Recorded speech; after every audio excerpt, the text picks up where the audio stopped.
Shalom, amados. Como eu disse de manhã e repito agora, é um privilégio, mas também uma grande responsabilidade trazer a palavra do Eterno para as nossas vidas. Eu sou, para aqueles que gostam de PowerPoint, desculpe, mas eu sou das antigas e trabalho com a palavra. Creio que Deus vai falar ao nosso coração, como falou ao meu, através dessa palavra, como eu comentei com o Daniel hoje cedo, há um ano. Essa palavra tem ardido no meu coração, e eu esperando o momento de poder compartilhar com os irmãos isso. É no texto de Mateus, capítulo 5, dos versículos 14 até o 16. Aqueles que querem acompanhar, por favor, Mateus, capítulo 5.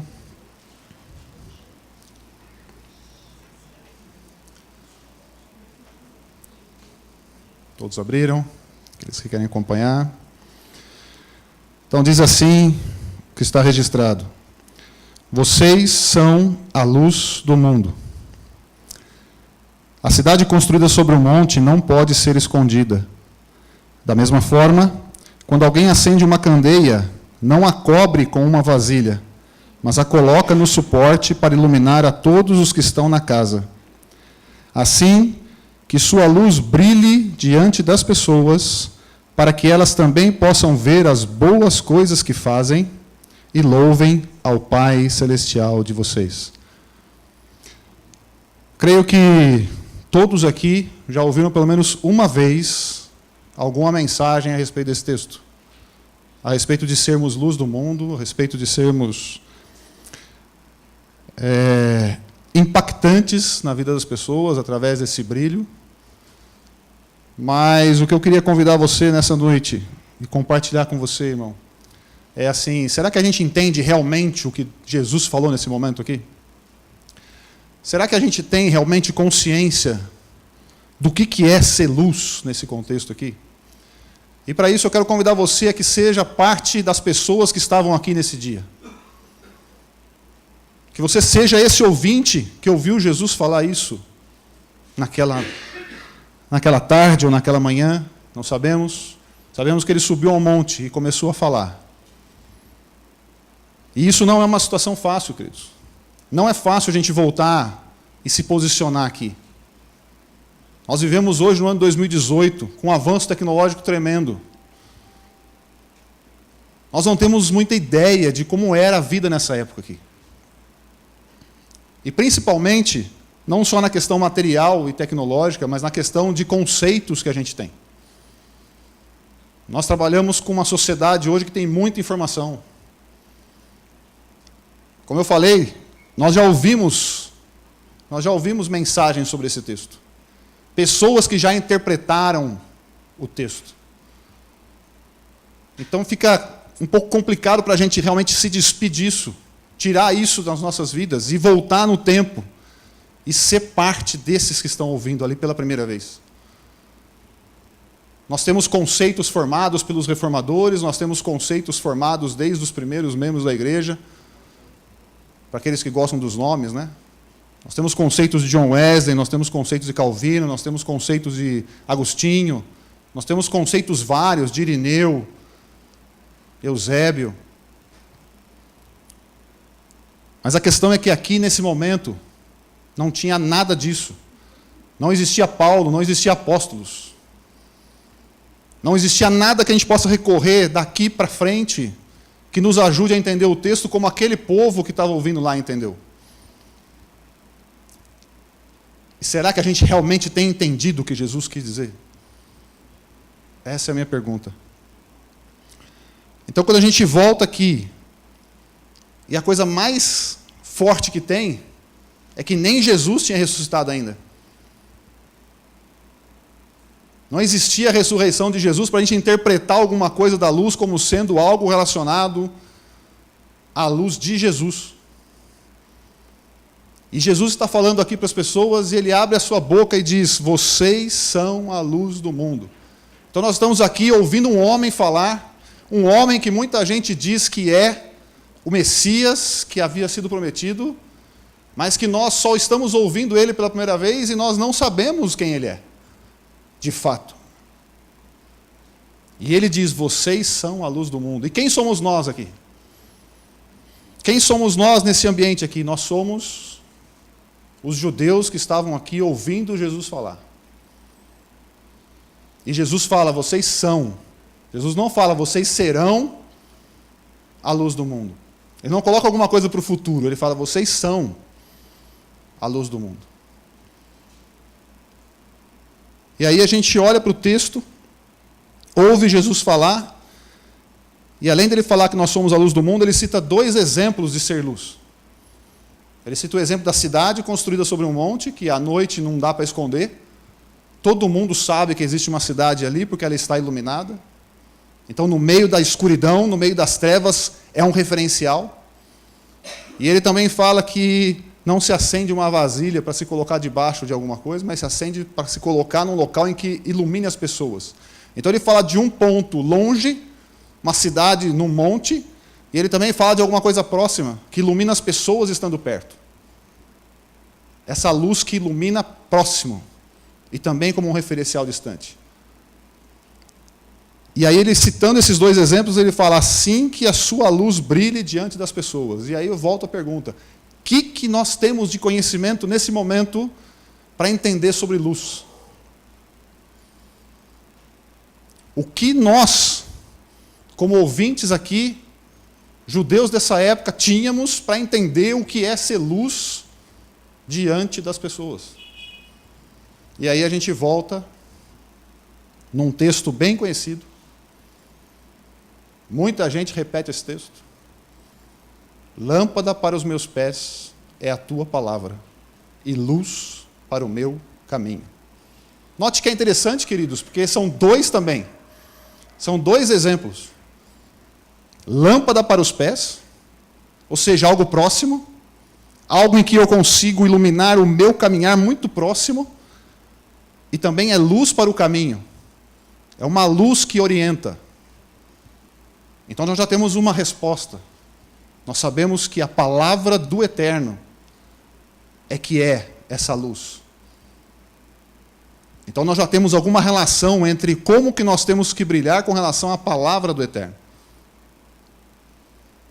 Só que além desse modelo, desse exemplo que a gente tem, no Salmo 119, que alguns estudiosos associam a Davi,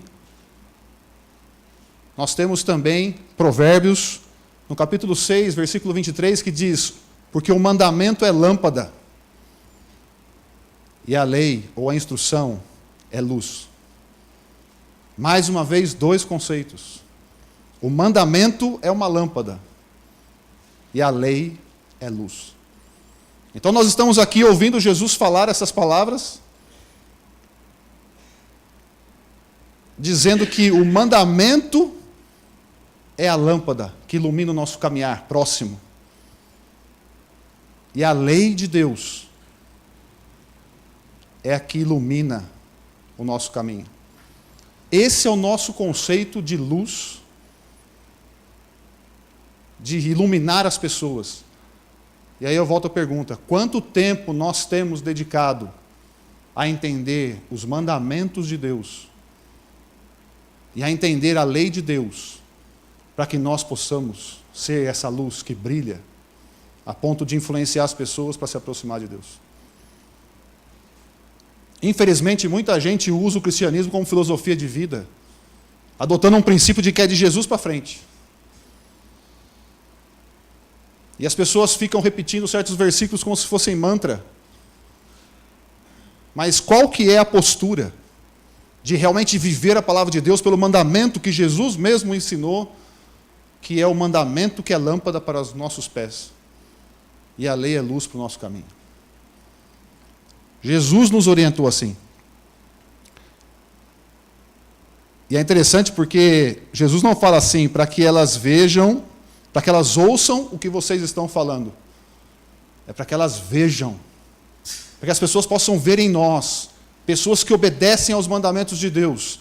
E através dessa obediência aos mandamentos de Deus, as pessoas são impactadas a adorar a Deus. Não para que elas louvem o nosso nome, ou porque elas venham para a gente e falem assim, vocês vivem de acordo com Deus. Não, é para que elas glorifiquem ao Deus Criador de todas as coisas. Para que nós sejamos apenas essa luz que passa por nós, porque a partir do momento que eu obedeço, e a partir do momento que eu pratico o mandamento, a pessoa vem para mim e fala assim, por que você faz isso? Porque é um mandamento de Deus, o Deus Criador de todas as coisas. E isso é a ponto de iluminar essa pessoa, de impactar e ela glorificar a Deus. Tem muita gente que gosta de falar. Aí eu pergunto, por que não estamos vivendo como luz do mundo? Será que a gente se preocupa com isso? Por isso que eu falei que não é fácil, queridos, no começo. Não é fácil a gente voltar para cá e tudo que nós temos aqui é isso mesmo, é o Antigo Testamento. Tudo que nós temos nesse momento que a gente ouve Jesus falar é a referência do Antigo Testamento. Quanto tempo a gente se dedica a realmente entender os mandamentos, a buscar de Deus a compreensão, a buscar de Deus força para cumprir mandamento, para iluminar a vida das pessoas, para fazer diferença na vida das pessoas. E aí você pode falar para mim assim, mas será que é isso mesmo, Rogério? Será que é isso que a gente pode entender? A sequência do texto, uma coisa complicada para a gente também, irmãos, é que a gente fica às vezes subdividindo o capítulo de Mateus. Só que logo depois que Jesus fala que é para louvarem ao Pai Celestial de vocês, ele diz no versículo 17, não pensem que vim abolir a Torá, ou a lei e os profetas. Não vim abolir, mas cumprir. Sim, é verdade, digo a vocês, até que céus e terra passem, nem mesmo um tio ou um traço da lei passará, até que todas as coisas se cumpram.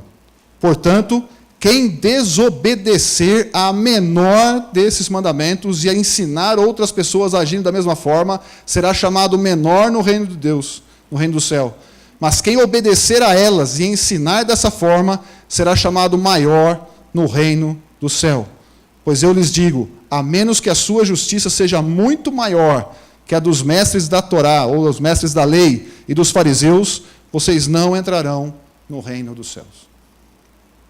Então, logo depois que Jesus fala que nós devemos ser luz, com os exemplos que a gente citou aqui, ele fala muito claro que quem ensinar, quem desobedecer e ensinar as outras pessoas a fazerem a mesma coisa, será chamado menor.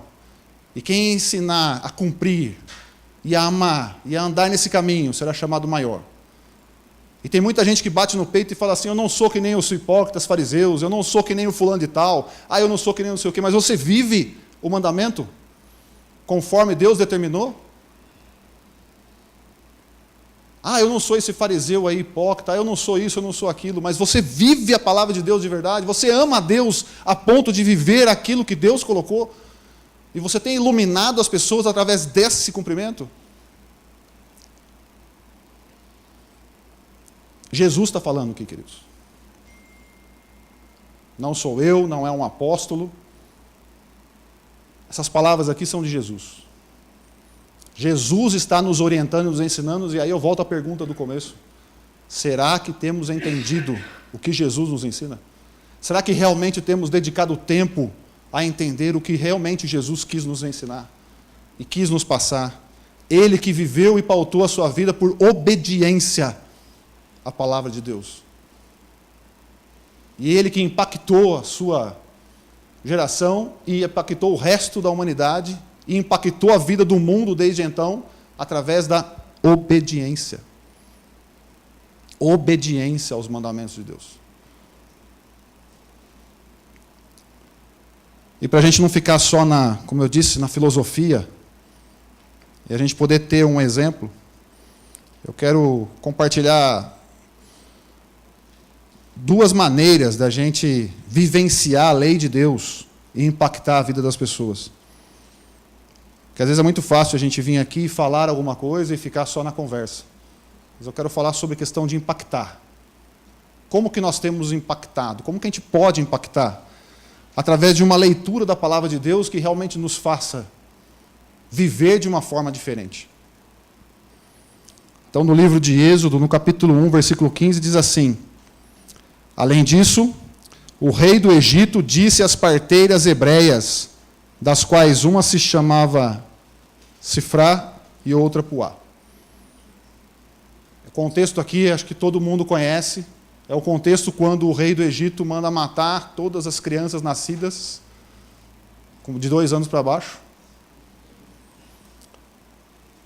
Toda vez que nascesse, né, na verdade, não é de 2 anos para baixo, 2 anos para baixo foi Herodes, mas as crianças que estavam nascendo, os meninos, eram para ser mortos.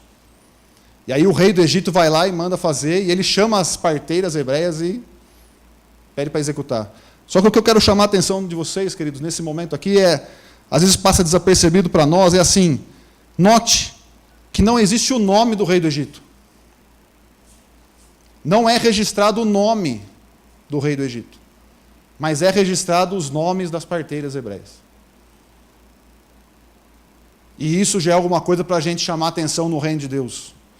Pessoas são mais importantes que títulos. Pessoas valem mais que funções. Pessoas são mais importantes que cargos. Pessoas são mais importantes que qualquer outra coisa. Porque os nomes, Deus fez questão de registrar o nome das 2 parteiras, mas Deus não fez questão de registrar o nome do rei do Egito. E se você me falar, mas é porque elas eram hebreias e o rei do Egito era do Egito. Então, como sobre a história do povo de Deus, lembre-se que o nome de Potifar foi registrado. O capitão da guarda do Egito teve o nome registrado, mas o rei do Egito não teve o nome registrado na Bíblia. Deus fez questão de deixar registrado o nome do Potifar, que era o capitão da guarda. Então, alguma coisa Potifar fez de salutar a ponto de ser mencionado. Para ficar claro quem era ele. Isso me impactou de uma forma, queridos, porque até o próprio nome do livro, para nós chegou como Êxodo. Mas na Bíblia hebraica o nome é Shemot. O nome do livro é Shemot, que é nomes. Porque nesse livro aparecem os nomes das pessoas que se relacionaram com Deus e o próprio nome de Deus. Então o nome do livro é Shemot, nomes. Alguma coisa a gente tem que aprender. O que é importante no reino de Deus? Como que eu vou iluminar a vida das pessoas se eu trato as pessoas pelos cargos, pelas atividades, muito mais do que pelos nomes? Se os nomes não são importantes, se as pessoas não me impactam, mas o que me impacta é o que elas podem fazer e o que elas estão fazendo.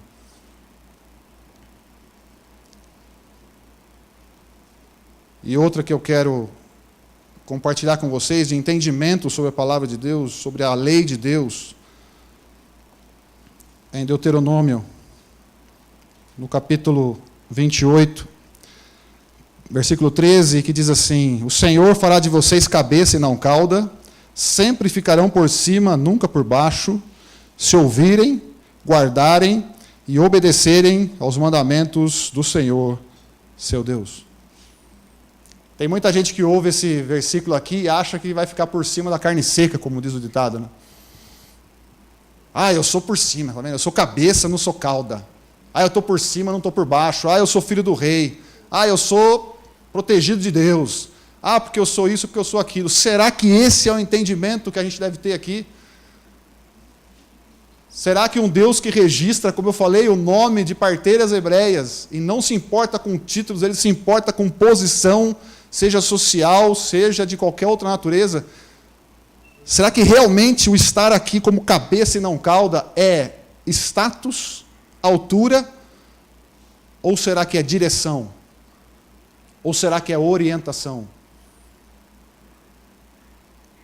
A diferença entre cauda e cabeça num animal, muito pouco, em alguns casos é muito pouca a diferença de altura, mas é diferente se você está dirigindo as coisas ou se você está sendo levado.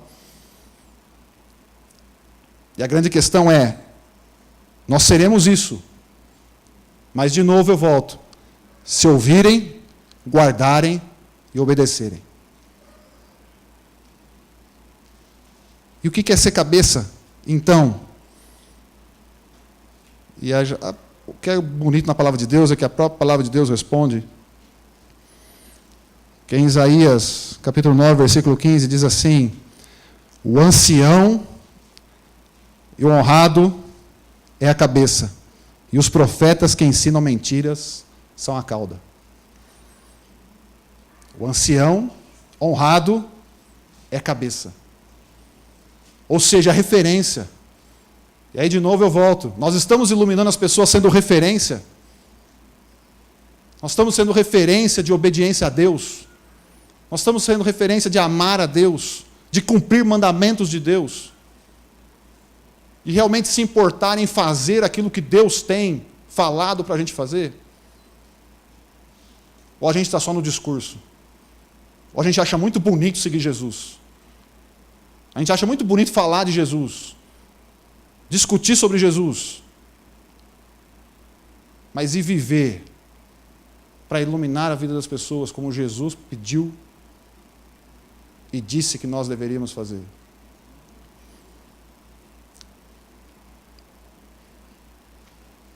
Reforçando.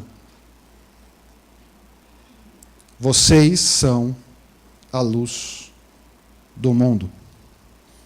Assim, brilhe a vossa luz diante dos homens, para que vejam as boas coisas que vocês fazem, as boas obras que vocês fazem, e assim glorifiquem ao Pai de vocês, que está nos céus. O objetivo fundamental de ser luz é a gente glorificar a Deus. Nas nossas posições, nas nossas atitudes, nós estamos fazendo com que o nome de Deus seja glorificado. Nós realmente nos importamos em aprender mandamentos. Nós realmente nos importamos em entender o princípio do mandamento. Nós realmente queremos glorificar a Deus? São perguntas que nós devemos responder para nós mesmos, queridos.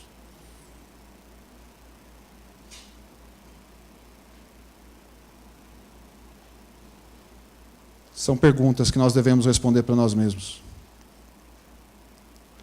Porque se a nossa retidão, se a nossa justiça não for muito melhor do que as pessoas que estão a falar sobre as coisas, e a gente até se coloca contra, realmente, entre pessoas que não vivem o que falam. Mas a questão é, nós estamos vivendo o que nós estamos falando?